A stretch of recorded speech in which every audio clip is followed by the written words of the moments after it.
बैठ। गोड़ लगा तानी माई। खुश रहा बेटा, खुश रहा। सूरज बेटा, हाँ माई। एको बात कहे के बा। का? पास के गांव में एक बहुत बड़ ज्ञानी बाबा आइल बाड़न। अरे उनकरा आशीर्वाद से ना बहुत बड़ बड़ चमत्कार होखेला।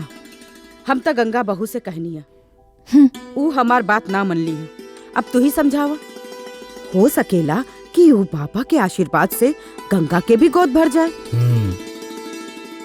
अरे माई, तू लोगन अपने हिसाब से देख ला, हमरा के सब परपंच में मत डाला। हमके काम से जाए के 10-15 दिन खातिर बाहर। ठीक है, हम जाता नहीं माई। ठीक है, खुश रहा। और हाँ, माई का ख्याल रखिए।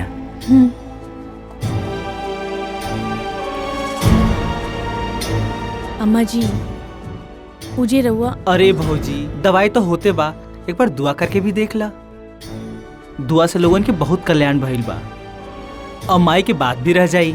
आज बाबा के जन्मदिन भी बा और रंग उत्सव में भी शामिल हो जाल जी। तो ठीक बा, हम राधा के लेके वही जावत, यही बहाने बाबा के दिव्य दर्शन भी तो हो जाई। प्रणाम बाबा जी।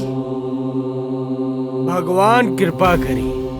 बाबा जी, ई हमार बहू बानी गंगा। नमस्ते। गंगा, बाबा जी का पैर छुके आशीर्वाद ला।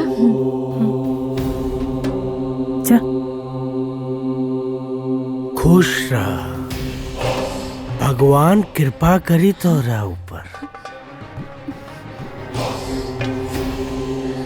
माया देवी। जी बाबा जी।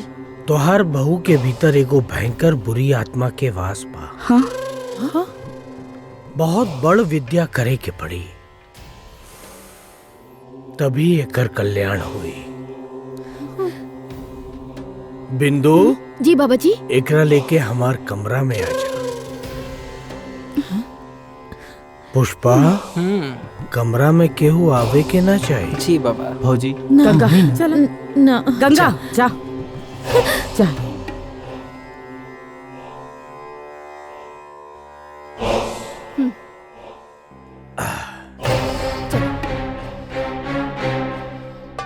बैठा ना।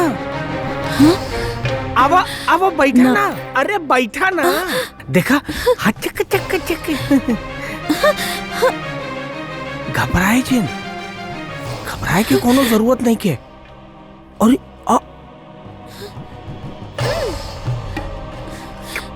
हाँ? देखी, हमके सब में विश्वास नहीं कि हमरा के चाय दी।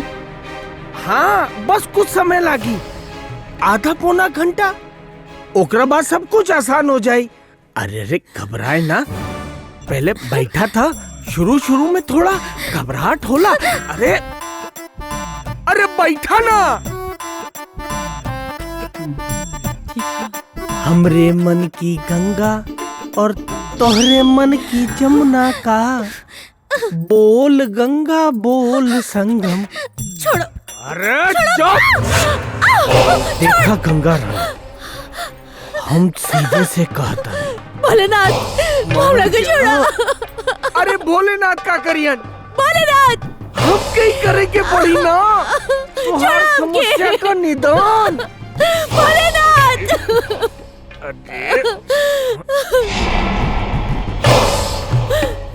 भोलेनाथ। हाँ?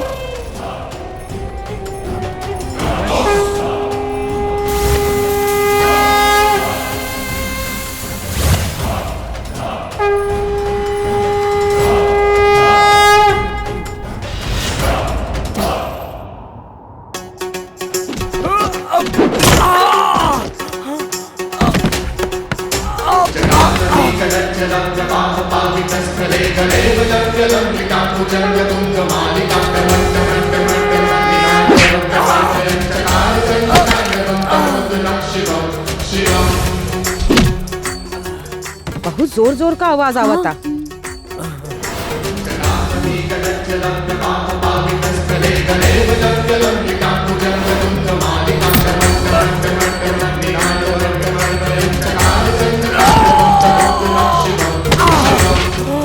निकला तो भूत निकला था।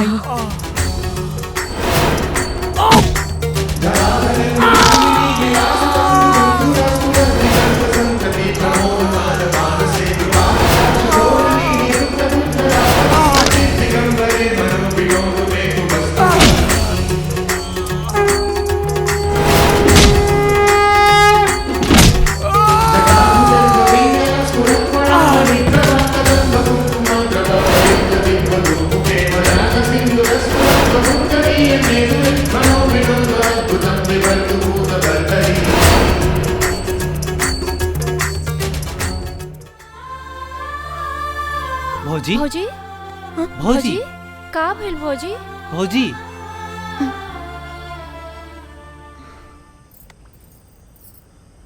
भौजी का भइल?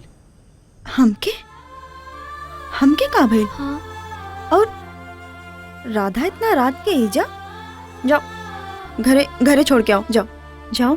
भौजी अपन ख्याल रखी। हाँ तू जा, जाओ ठीक बा तू ना? छोड़ के आओ। चल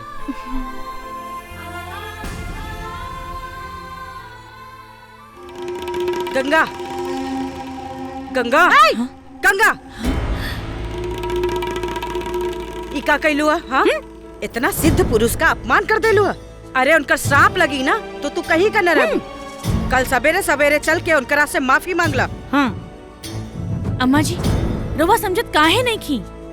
वो साधु ना शैतान ह, ओकर नजर हमरा ऊपर गलत बा। हम ना जाई।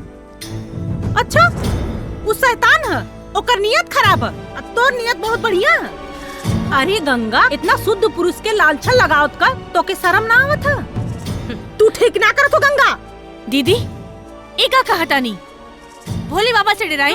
का भोले बाबा लगा रख ले बाड़ू। हाँ तो हार भोले बाबा इतना बड़ा भगवान होता ना तो तू कब का माई बन चुकल हो तू। हाँ माई भोले बाबा सुनत सुनत कई साल से हम पक गए नहीं। एक काम कर, भोले बाबा का शिवलिंग उठाओ और ले चल के विसर्जन कर दे। सही कर। ना ना ये गंगा, हटा हट के जाओ। दे।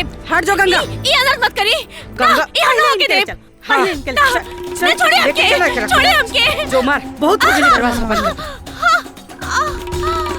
बंद कर जल्दी छोड़। चला चल।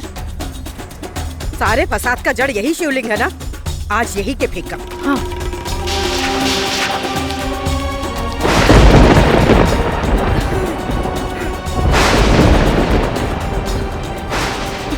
ये का हो रहल बा?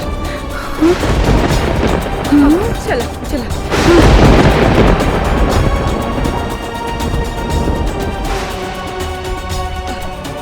संभल के भाई, संभल के। ई का होता है?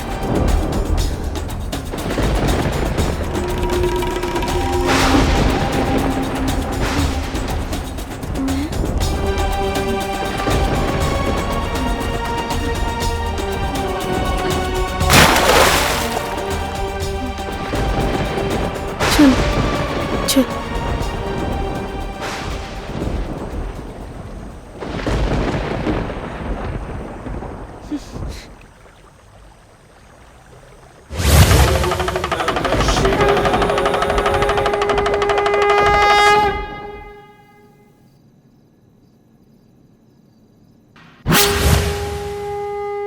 बम बम भोले।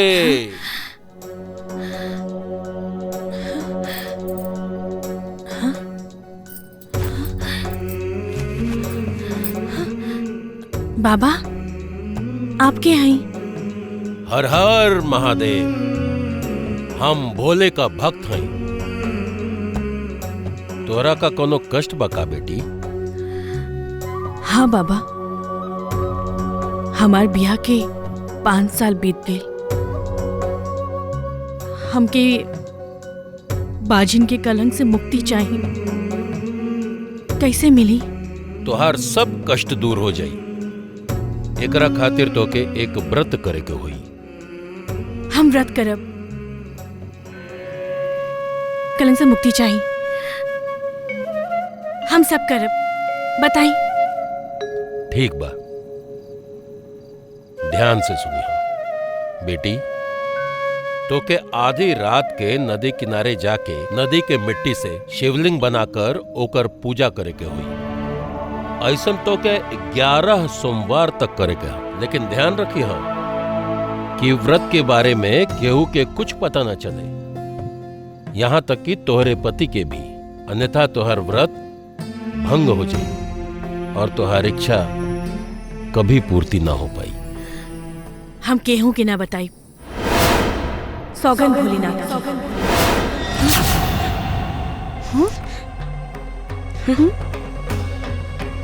सती सावित्री बनत बाड़ी। जो गांव वालन के बुला के लिए आओ, ई कलमुही का कुल खेल दिखावल जाए। रुक जुमाई, तू जा, हम दरवाजे पे पानी। रुक, अब्बे हम बुलावत थी। देखा चाची आवा आवा कैलाश देखा, कमाई हाँ? देखा आवा लोगन उल्टा देखा? का कर रहल बा। बहुत कहत रहनी ना कि सुलक्षणी है, सुघर है, संस्कारी है। बंद कमरा में अपने बाबा यार कहाँ के चल साथ गेले? का करत बा। देखा ही कल मुही के संस्कार। अरे का माया बहिन, जब देखा तब अपन बहू के पीछे पड़ल रहलू। हाँ चला, अरे चला हो, ये महतारी बिटिया ना हमेशा नौटंकी करत रहेली। चला कैलाश कमाई पगला गइल बा का? वो आदमी कहाँ चल गई? अब ही तो यही रहल। ये कौन सा खेला? पूरा फिल्म देखे खातिर अभी डाउनलोड करी दंगल प्ले ऐप।